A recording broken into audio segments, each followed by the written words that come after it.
That ball tagged out toward left, way back. Mike Trout has tied it. A 3-run homer into the Angel bullpen.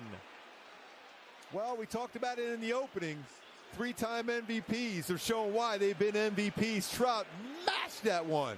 That one 109 miles per hour. You know what? This is a 26-degree launch angle. That's why it went a mile. 421. Judge home run, Trout home runs. Goes Frazier. And there goes the ball. Trout sends one deep into the night. He's done it again. Mike Trout with his second home run. An absolute blast. And at long last, the Angels have taken the lead. Well, that was a slider. And it was crushed. Trout, 109.2. What a game.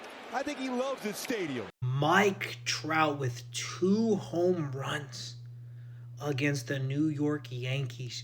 The second one going for 445 feet. This is the 31st career multi-home run game for Mike Trout.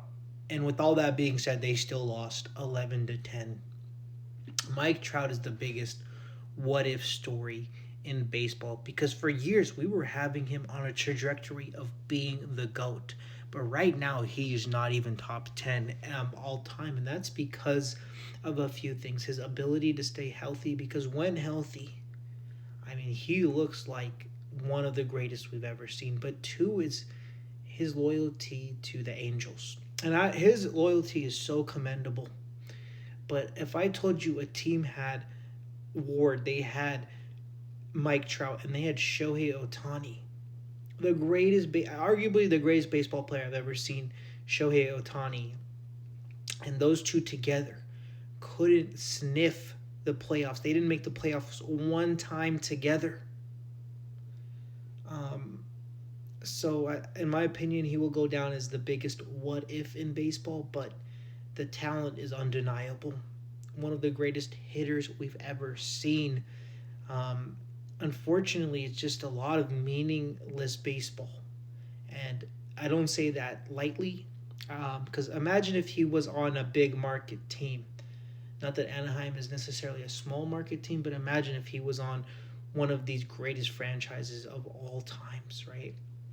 Or he just wasn't wasting away. Do I want to see him go to the Dodgers? Absolutely not. I would throw up. That team's unbeatable as it is. But imagine him and Judge together on a Yankees, right?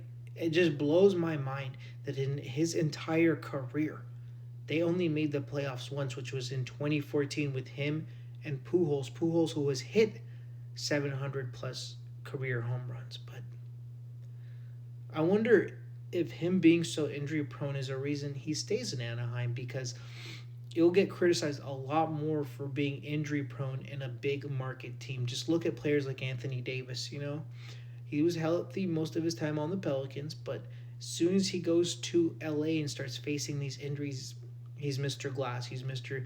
Day-to-day Davis. When he went to the Mavericks and was missing a huge amount of time, not a peep. Him missing the rest of the Wizards, yeah, people made a few jokes here and there, but not talked about at all.